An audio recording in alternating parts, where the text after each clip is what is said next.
Part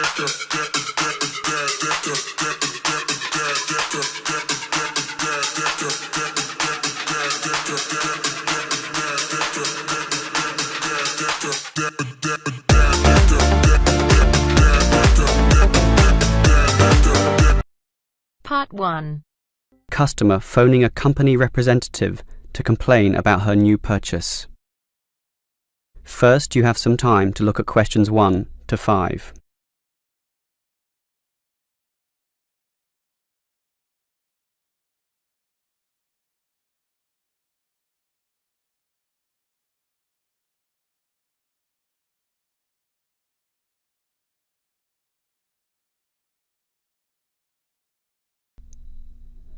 Now we shall begin.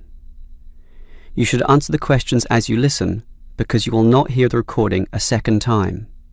Listen carefully and answer questions 1 to 5. Hello, is this the Dynamo Motorcycle Company? Yes, it is. How can I help you? Well, I have an instruction manual here for your new electric motorcycle, but I'm not satisfied with the purchase at all. Well, I'm sorry to hear that. But don't worry, I'm sure we can sort this out. Before we do anything, can you tell me the model number? At the top of the instruction manual here it gives the model number RTY34. TY34. Okay. Now, what's the nature of your complaint? It's many things, actually. The biggest problem is that you say in your manual that the battery will take the motorcycle 30 kilometres. That's right. Well, it's lucky to take me 8. The battery is usually flat by then, often leaving me stuck at the side of the road. Are you sure you're charging it correctly? I'm fairly sure. I follow all the instructions and plug it in for a long time. And are you sure you charge it for the required 3 hours? I charge it until the charging light goes off, and that's 2 hours, so that should be enough. And there's a serious design fault with this motorcycle. When you're riding it, there's no meter to show you how much power is left, so you actually don't know when the machine is going to stop working. There's a voltage gauge. Yes, but that tells you nothing. The needle fluctuates about from 55 to 45, so whatever it says is meaningless. According to the manual, you're meant to charge the battery if the needle falls under 50 volts. But even when you charge it, it can go below 45. As I said, the needle just waves all over the place. The result is that I'm always worried that the bike will leave me stranded in the middle of nowhere. Well, I'm sorry about that. Sure, but what are you going to do about it? Unfortunately, we don't have a refund policy, but if you take the bike to one of our shops, our mechanics will look at it. Perhaps there's a problem that we can fix. The gauge, for example. The other problem is the battery. I actually weighed it, and it's almost 6 kilograms, yet you say in your manual that it weighs only 3. I can barely pick the thing up, so it's not 3 kilograms at all. Maybe you purchased the wrong model by mistake. I doubt that very much. Basically, I think I've been defrauded, and I'd like to know what you're going to do about it. All right, I'll put you through to our complaints department. Before you hear the rest of the conversation, you have some time to look at questions 6 to 10.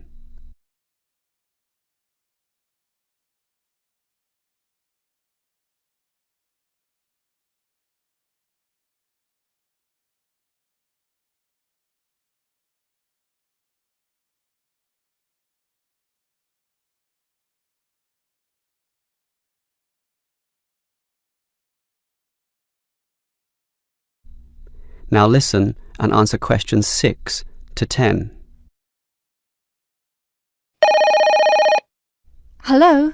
Complaints department here. Apparently you have a complaint? Yes, I do. Let me tell you all about... It's all right. Our representative has already informed me about your problem. It's probably just a misunderstanding. I'm sure we can work something out. Right now, I need to take down some details. All right. Can I have your name, please? Jessie Parkinson. That's Jessie and Parkinson, Parkinson. Parkinson. All right, what shall we list this complaint under? Parts, service, or performance? Well, the meter isn't accurate at all, so that's parts, isn't it? Yes, perhaps, but you do feel more generally that the motorcycle doesn't meet the operational standards as advertised, so it's probably better to tick performance here. Can we tick both, parts and performance? No, we can only tick one, so let's not call it parts. We'll go with performance. Now, we may post some further forms and questionnaires to you, so would you mind giving me your address? Certainly, it's 45 Melrose Road. Melrose, M-E-L and Rose. OK. Now, your phone number? Just use my mobile phone. That's 0928 982 453. 453. OK. And if we have any follow-up questions, what time is best for ringing you? Morning, afternoon, night time? Well, I work as a secretary from 9 to 5, but I do get a lunch break which gives me some free time. This break used to be 12:30 to 1:30, but then it changed to an hour later, so it's best to ring me at 2 p.m. since the break now starts at 1:30. All right. That's all for now. We just need to do our own investigation and we'll probably ring you back tomorrow. I'm sure we can get to the bottom of this. That is the end of part 1. You now have half a minute to check your answers.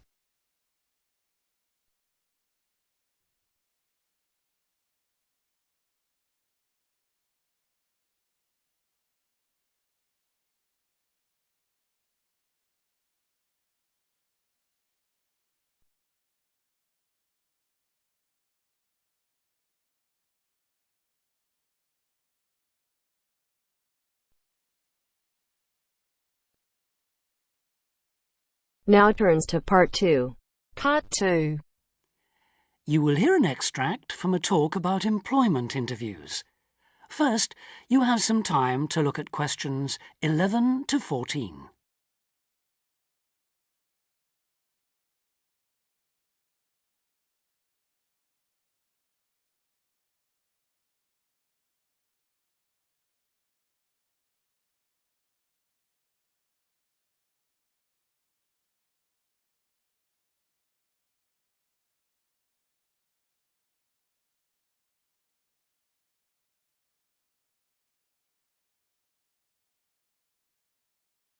Now listen carefully and answer questions 11 to 14. Today I have with me Sandy Richardson of the local Workforce Center, and she'll be talking about that critical step towards the goal of employment, the interview. Sandy, what is an interview for, and what's the best way to approach it? A job interview is simply a meeting between you and a potential employer to discuss your qualifications and see if there is a fit. The employer wants to verify what they know about you and talk about your qualifications. If you have been called for an interview, you can assume that the employer is interested in you. The employer has a need that you may be able to meet, so it's your goal to identify that need and convince the employer that you're the one for the job. As everyone knows, interviews can be stressful, but when you're well prepared, there's no reason to panic. Preparation is the key to success in a job search, and you can begin by collecting together all the documents you may need for the interview, such as extra copies of your resume, lists of references, and letters of recommendation. You could also take some work samples, selecting from what you have designed, drawn, or written, for instance. And make sure you have a pen and pad of paper for taking notes. The next step is to find out about the post. The more you know about the job, the employer, and the industry, the better prepared you will be to target your qualifications. Always request a job description from the employer and research employer profiles at the Chamber of Commerce or local library. You could also try to network with people who work for the company or with employees of companies associated with it. The next step is to match your qualifications to the requirements of the job. A good approach is to write out your qualifications along with the job requirements. Think about some standard interview questions and how you might respond. Most questions are designed to find out more about you, your qualifications, or to test your reactions in a given situation. If you don't have any experience or skills in a required area, think about how you might compensate for those deficiencies. Before you hear the rest of the talk, you have some time to look at questions 15 to 20.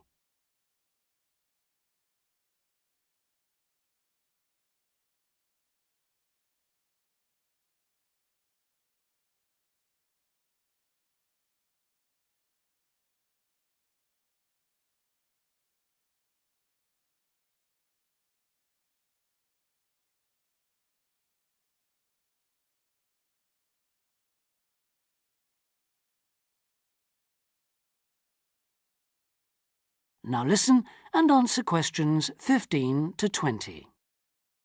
During an interview, it's important that you be yourself. Get a good night's sleep and plan your travel to be there in plenty of time so that you're not arriving out of breath with 30 seconds to spare. Don't, though, present yourself for the interview too early, 10 minutes at most.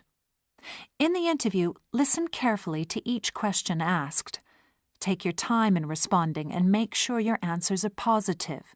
It's important to express a good attitude and show that you're willing to work, eager to learn, and are flexible. If you are unsure of a question, don't be afraid to ask for clarification. In fact, it's sometimes a good strategy to close a response with a question for the interviewer. In general, focus on your qualifications and look for opportunities to personalize the interview. Briefly answer questions with examples of how you responded in comparable situations, from either your life or previous job experiences. Something you should avoid are yes or no responses to questions, but don't dwell too long on non-job related topics. Use caution if you are questioned about your salary requirements. The best strategy is to avoid the question until you have been offered a job. Questions about salary asked before there is a job offer are usually screening questions that may eliminate you from consideration, so be warned. On the other hand, it isn't inappropriate to show your enthusiasm if your first impressions of the interview and of the employer are good ones. So, if the job sounds like what you are looking for, say so. Keep in mind that the interview is not over when you are asked if you have any questions. Come prepared to ask a couple of specific questions that again show your knowledge and interest in the job. Close the interview in the same friendly, positive manner in which you started. When the interview is over, leave promptly. Don't overstay your time. Think about the interview and learn from the experience. Evaluate the success and failures. The more you learn from the interview, the easier the next one will become. You'll become much more confident. To close, here are a few more tips.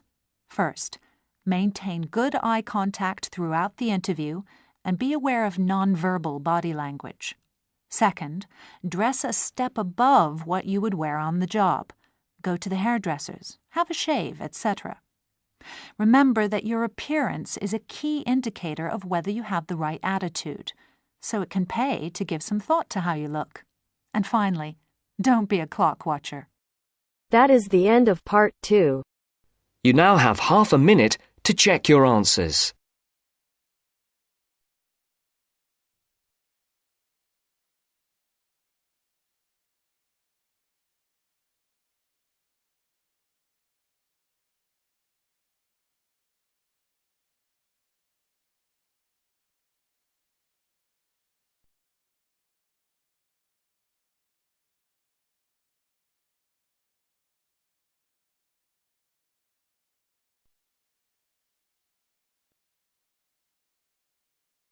Now turns to part 3. Part 3. You will hear a student union officer's speech. First, you have some time to look at questions 21 to 25.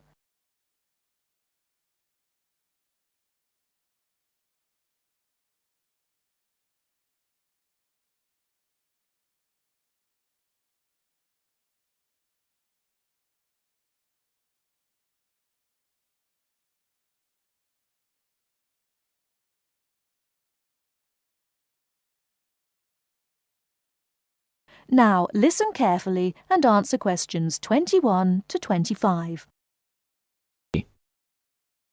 Hi there.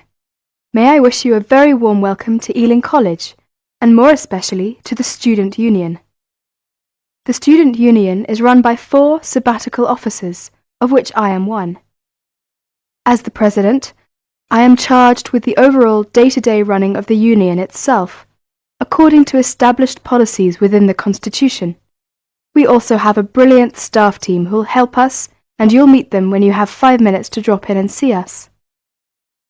The last year has seen the Student Union grow from incorporating a bar and a few officers with a small shop into being a thriving concern, which controls, to its credit, 2 bars, a cafe bar or restaurant, a shop, a comprehensive welfare department, and numerous offices. All this has been achieved by sheer hard work and dedication on the part of last year's sabbatical team and staff, who overcame many obstacles and teething problems, but won through in the end. This year, our aims as a team will be to consolidate on what has already been achieved, and to secure the future of the Union. With the new post of Vice President, Social and Communications, our main emphasis will be on communications within the college, which has always proved a problem in the past, but one which we hope to improve upon this year. One way will be the regular publication of a Student Union magazine, so all you budding journalists, come on down. Before you hear the rest of the talk, you have some time to look at questions 26 to 30.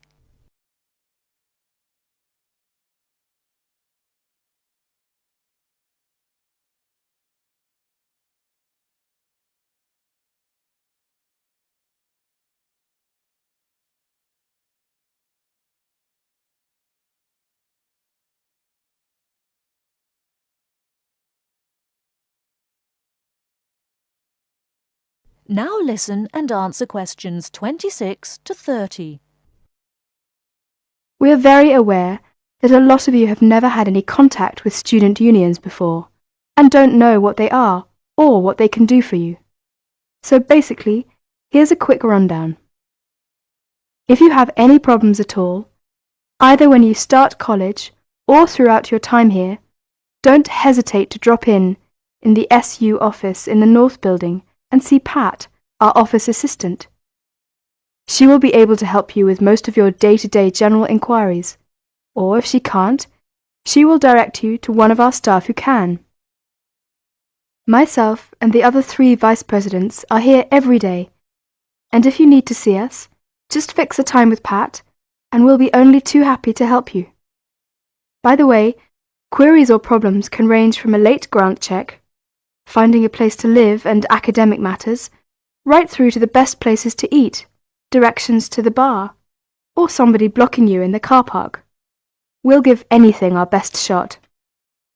Please remember, while you're at Ealing, that going to college is not just about education. Make sure you enjoy yourself as well, because believe me, time will fly once you're here. Ealing is a really good place to live, as there is lots to see and do. And don't forget, the metropolis of central London is only 20 minutes away by tube. Finally, the Student Union is an organisation run by students for students. So if there is anything you don't agree with, or you have any new ideas, please come along to the Union General Meetings and don't be afraid to speak up. Or you could give up a little of your time and stand for the Executive Committee, which is made up of students who help us out with lots of interesting things. I would like to take this opportunity to thank all the sabbaticals of the last 2 years who have worked so hard. My very special thanks goes to Winston, Martin and Peter and all the staff who not only did a great job but have been my good friends as well. Lots of luck and success for your year at Ealing. Work hard, but play hard as well. That is the end of part 3. You now have half a minute to check your answers.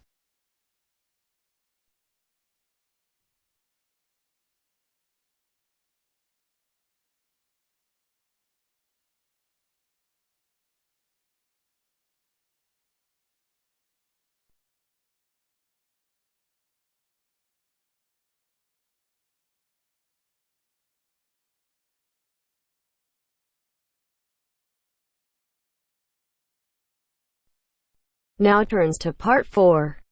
Part 4. Now listen to the second part of the lecture. As you listen, complete the notes below.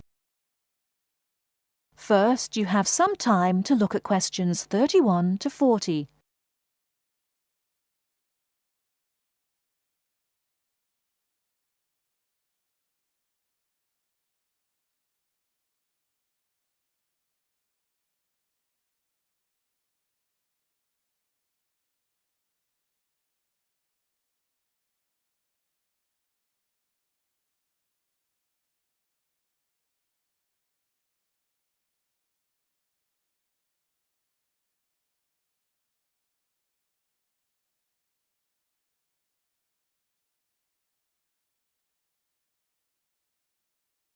Now listen carefully and answer questions 31 to 40.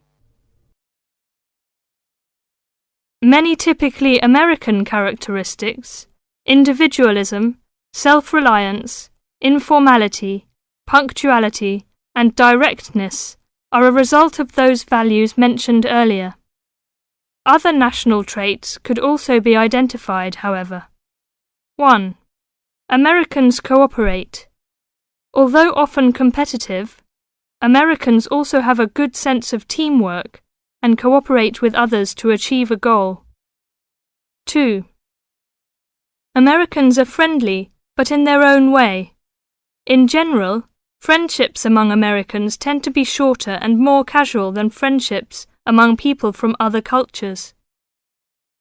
This has something to do with American mobility and the fact that Americans do not like to be dependent on other people. Americans also tend to compartmentalize friendships, having friends at work, family friends, friends on the softball team, etc. 3. Americans ask a lot of questions, some of which may to you seem pointless, uninformed, or elementary. Someone you have just met may ask you very personal questions. No impertinence is intended. The questions usually grow out of a genuine interest. 4. Americans tend to be internationally naive. Many Americans are not very knowledgeable about international geography or world affairs. They may ask uninformed questions about current events and may display ignorance of world geography. Because the US is not surrounded by many other nations, some Americans tend to ignore the world. 5. Silence makes Americans nervous. Americans are not comfortable with silence. They would rather talk about the weather than deal with silence in a conversation. 6. Americans are open and usually eager to explain. If you do not understand certain behavior or want to know what makes Americans tick, do not hesitate to ask questions. Just as values and traits differ somewhat from one culture to another, so do the personal habits associated with good manners and courtesy. While very often there does not seem to be any particular reason why a particular way of doing something is considered good manners, observing these cultural rules will make Americans more comfortable with you, and therefore you with them. It is, of course, impossible to cover all the possibilities here. If you are unsure in a situation, just ask. Americans like to be helpful. 1. Queuing up or lining up is essential.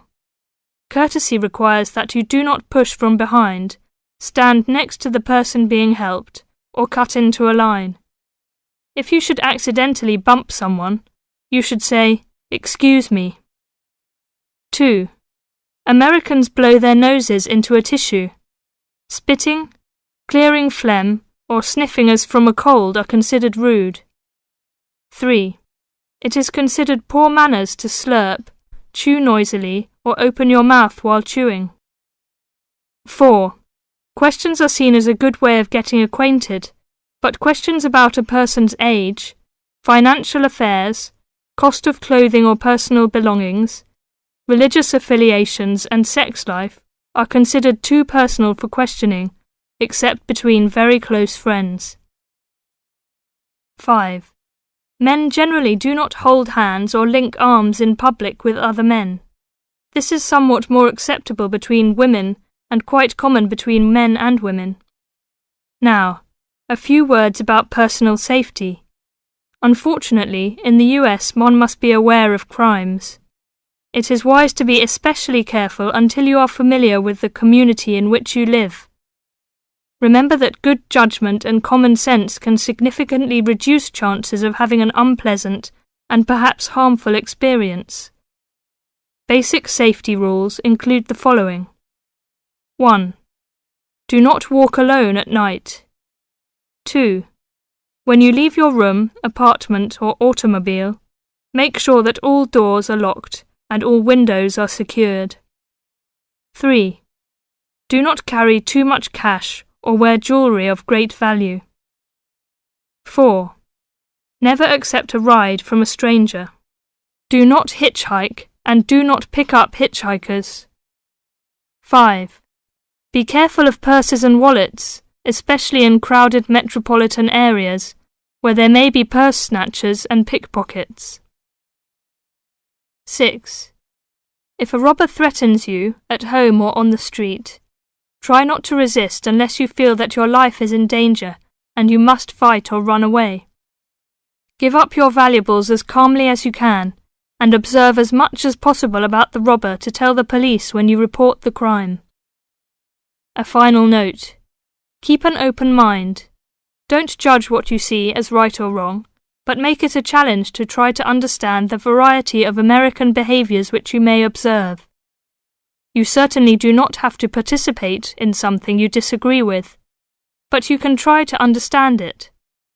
This will help you build an attitude of intelligent and liberated respect for cultures, both your own and others. That is the end of part 4. You now have half a minute to check your answers.